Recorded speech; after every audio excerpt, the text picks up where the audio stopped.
CBS News Bay Area Afternoon Edition with Ann Makovic. And we begin with developing news this afternoon. A huge explosion at a steel plant in Pennsylvania. At least one person died. Dozens are injured and others are still trapped right now. This is near Pittsburgh, where a rescue operation is underway.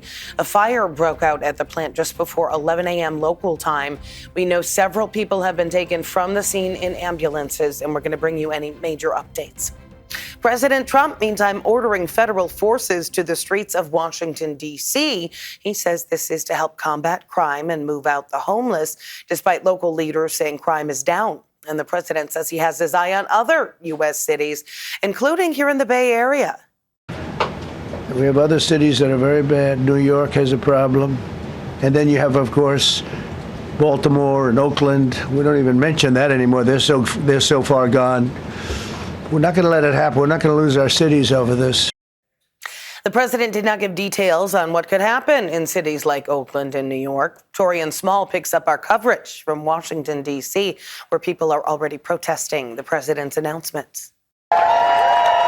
Protesters demonstrated near the White House against President Trump's order deploying federal forces to patrol the streets of Washington, D.C. And placing the D.C. Metropolitan Police Department under direct federal control. In addition, deploying the National Guard to help reestablish law, order, and public safety in Washington, D.C., and they're going to be allowed to do their job properly. D.C. officials say they've already taken steps to reduce crime. Police data shows violent crime is down 26% over the last year, and homicides are down 12%. We've done that by working with the community, working with the police, working with our prosecutors, and in fact, working with the federal government. The president is also targeting the homeless in the city. We have slums here. We're getting rid of them. I know it's not politically correct. You'll say, oh, so terrible. No, we're getting rid of the slums where they live. Like in Washington, D.C., city leaders in Oakland have been celebrating a drop in crime, continuing a shift that started last year. Police in Oakland, their data for the first half of the year shows that violent crime fell by 29% compared to the same period in 2024. The Democratic Mayors Association slammed the president's plan, saying in a statement, if Trump actually cared about reducing crime, he wouldn't have made unprecedented cuts to public safety programs that actually work. If Trump actually cared about our communities, he'd be working to protect them, not vilifying them. In San Francisco, a high-stakes courtroom fight just began over President Trump's deployment of National Guard troops and Marines to L.A. after immigration raids sparked protest. California says the move broke federal law by using the military for civilian policing. Only about 300 of the nearly 5,000 Guard troops deployed to L.A. in June are still there. But Governor Newsom is pushing Trump to send the remaining troops home. The outcome of a 3-day trial could set precedent for future presidential deployments. Meantime, Governor Newsom has an ultimatum for President Trump. Stand down on Republican redistricting efforts or California will move ahead with its own plan. That comes as Texas Republicans work to redraw maps in hopes of giving the GOP more congressional seats. Newsom sent a letter to the president saying, quote, you're playing with fire and risking the destabilization of our democracy. He adds California can do the same, threatening to add blue seats to neutralize any gains they make. And today, the Texas House is planning to reconvene this afternoon without a quorum. The House requires at least 100 members present, but has not been able to meet that threshold in over a week. That is after dozens of Democrats in Texas fled to different states, including California, to stop the vote on the new district maps. The state's attorney general has filed a legal complaint in California to enforce their arrest warrants. All right, to our less controversial topic of the day, the weather. We get a live look from our Black Mountain camera. Parts of the Bay Area feeling the heat, but a bit of a break is in store. Here's Jessica Birch. All right, let's take a quick look outside right now because it's been a beautiful dry one for us here in the Bay Area, and temperatures are still on the rise right now. Over into the East Bay this afternoon, we're getting ready for more 90s, anywhere from Antioch down into Livermore throughout the Tri-Valley area there. A little bit cooler for our friends over in Fremont, warmer down into the Santa Clara Valley, but let's give some love all the way up into the North Bay real fast. Throughout the Napa Valley today, we're gearing up for 70s in store this afternoon, 70s and 80s anywhere from Santa Rosa over into Novato. We have 60s across the Golden Gate Gate Bridge into San Francisco, and we hold on tight to those 60s all the way along our coast too. Now, as we head into the afternoon hours today, we're going to see those winds start to pick up. We're already up to around a 20 mile per hour wind gust in places like Fairfield all the way back into San Francisco. And those surface level winds start to get stronger, pushing in from offshore as we head into the evening hours tonight.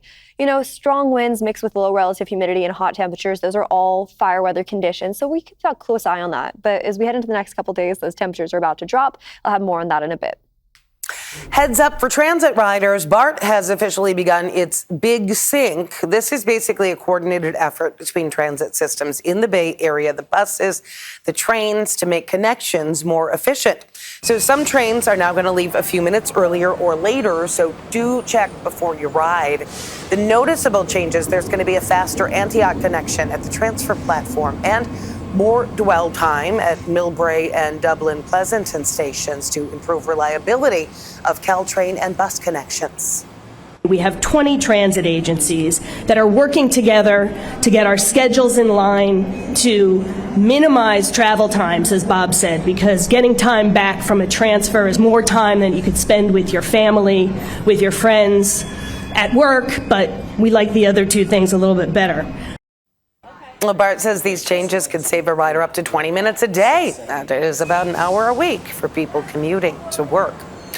And millions of commuters who rely on AZ Transit in the East Bay are dealing with some major changes as well. Budget troubles and post-pandemic travel pattern shifts have forced AC Transit to adjust nearly 85% of its bus lines in Alameda and Contra Costa County. As Dahlin reports, some routes were added and others were cut.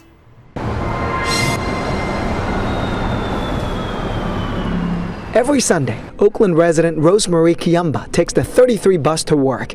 It was supposed to arrive at her downtown stop at 11:30 a.m. But 25 minutes later, still no bus. Maybe it came earlier than expected, or maybe it didn't come at all, and I'm still waiting here. I'm still waiting for the next scheduled bus. She had no idea about the major AC Transit changes that started on Sunday, and she didn't check the sign at her stop. She was just so used to her routine, but there it was. The sign said the 33 line is discontinued. I wish I looked at the sign earlier because I just saw the 88 go by, and if I had known, I would have hopped on it. But honestly, it's a learning experience. You learn, and now I know. And hopefully, when I go to work, they'll be okay. Running late for work, she hopped into a rideshare. That's why AC Transit is urging its 3 million monthly riders to check their routes and plan ahead. We certainly knew that we were dealing with fewer riders, and that also meant we're dealing with less resources. We simply can't afford to operate the same number of buses that we did prior to 2020. So what we're doing is, after 2 years, we found out how to best utilize the money that we have. Under the realigned service changes, nearly 85% of their routes, 104 lines from Richmond to Fremont, will see adjustments. Some lower ridership routes are cut. Lines with high demand will get more frequent service or new routes. It's a response to hybrid and remote work trends and ongoing budget problems. Right now, we're at 85% capacity. Again, about 15% decline from where we were pre-pandemic. 72 is not coming. Transit officials say some riders, like this man, will have to find a new bus line due to discontinued service. Some will have longer waits.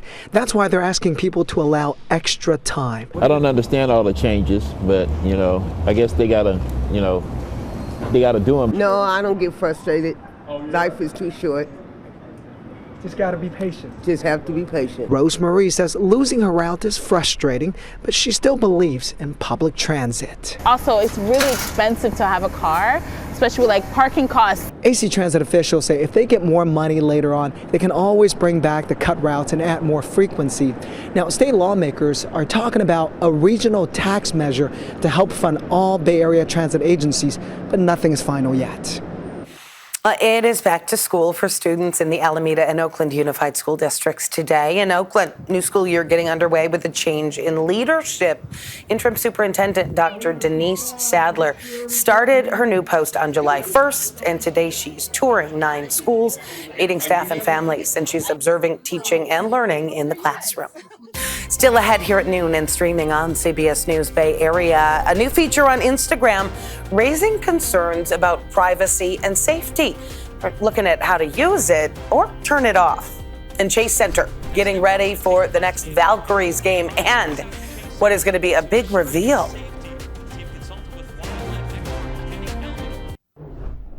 Well, there's been a lot of buzz about this one, a new feature on Instagram allowing people to share their location, but critics are worried about safety and privacy. CBS News Money Watch correspondent Kelly O'Grady looks at how users can protect themselves. Instagram's newest update, it allows users to opt in to sharing their real-time or what's called the last live location. So similar to Snapchat's Snap Map, the content is visible in the direct messages tab. Now Meta, that's Instagram's parent company, says the map tool makes it easier to stay in touch with friends by engaging with the content they share in different locations. But there is already a backlash with users and data experts raising concerns.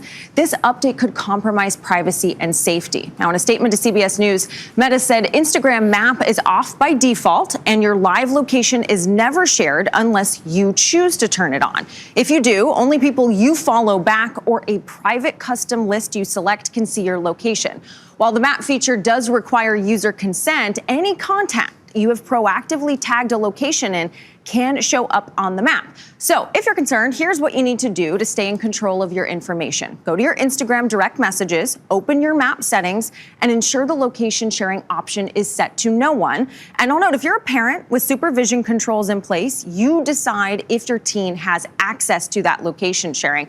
Most importantly, stay vigilant. Be mindful of who you allow to follow you. For example, if you meet someone at a bar, you decide to follow each other.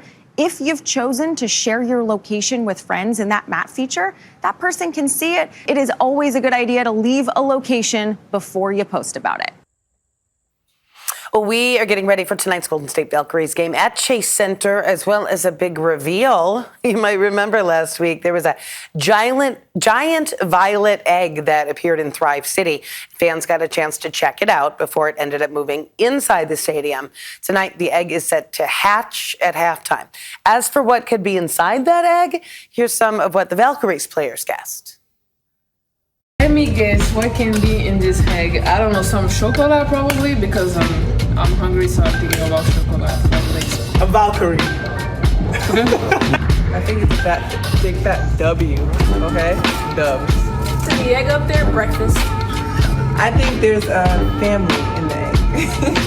The logo with the Valkyries. I think it's a kind of bird, first of all. It's gonna be purple, probably. Pretty much it. Probably some candy or some sweets, chocolate, something like that. I don't know. What's in the egg? A dinosaur. So the Valkyries are calling tonight Bird Watchers Night. And we know the team does not have a mascot yet. So, we could be sticking with Norse mythology here and unveiling a falcon, commonly associated with goddess Freya. Ravens are also a possibility, with a pair belonging to Odin, who is apparently known as the All-Father.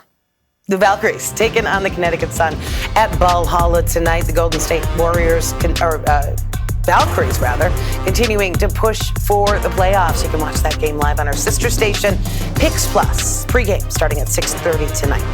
And right around the same time, Giants pushing for a wild card spot in the playoffs at Oracle Park. Tonight, kicking off an important series for their chances. The team takes on the Padres to start a 3-game series. First pitch at 6:45. All right, so let's take a quick look at how that forecast is going to shape out for us, because widespread throughout the Bay today. We're already off to a warm start throughout the Bay Area for our daytime highs. We're going to experience a little bit of a midweek cool down around the corner. So these 90s you see behind me, anywhere from Antioch all the way down into Livermore, we're going to ditch them as early as tomorrow, and we're continuing to cool down into our Wednesday forecast. What you're going to notice too throughout the next couple days is more clouds in the forecast too, as that area of low pressure comes in, bringing in cool cloudy skies and of course cool temperatures too. Anywhere from the North Bay all the way down into the Santa Clara Valley today, we're sitting either in the 70s or the 80s. We have 60s along the coast in the peninsula, and we talked about those surface level winds just a second ago. They're already up to around 20 miles per hour from Fairfield all the way down into San Francisco, and those gusts will kick all the way up to around 25 mile per hour wind speeds throughout the Delta as we head into the afternoon and evening hours tonight, just around 6 o'clock. Now, it's been cool and it's been misty along the coast today, but sunny everywhere else throughout the Bay. Our microclimates are really driving different things this afternoon. Cool and misty will stay the trend as we head into the evening hours tonight, just along places like San Francisco, or at least on the Ocean Beach side, all the way down into Half Moon Bay and up into Stinson Beach. And then that fog fills the Bay once again as we head into the evening hours tonight. But you take a look at the next 7 days, and I want to start off with our inland forecast, mainly because that's where you're going to notice that midweek cool down the most. For example, today we're in the upper 80s, lower 90s throughout the East Bay. Tomorrow we hold on tight to it for one more day, but those clouds start rolling in, and then that area of low pressure starts to influence our temperatures. Relative humidity will increase while temperatures start to decrease. We'll jump down to the low 80s, and then that's when it comes to an end. High pressure builds in once again, bringing us back into the 90s with sunny skies. That's the case as we head into our Friday and Saturday forecast, which is funny because then you look at our microclimates along the Bay. Barely are we dealing with any changes other than the fact that we're going to see cloudier skies. I mean, temperatures remain the same, upper 60s, lower 70s, until that heat up starts heading into our Friday forecast with sunnier skies around the corner. Back to you. Niners kicked off the preseason on Saturday, and there were post-game reunions on the field at Levi's. Here's Matt Lively with our Red and Gold reports. This is the Audi Red and Gold Report.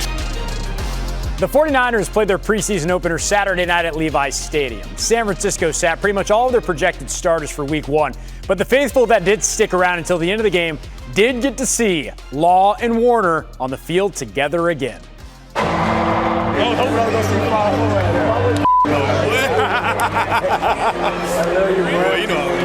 Take care of that girl and Bobo. Yeah, you too, boy.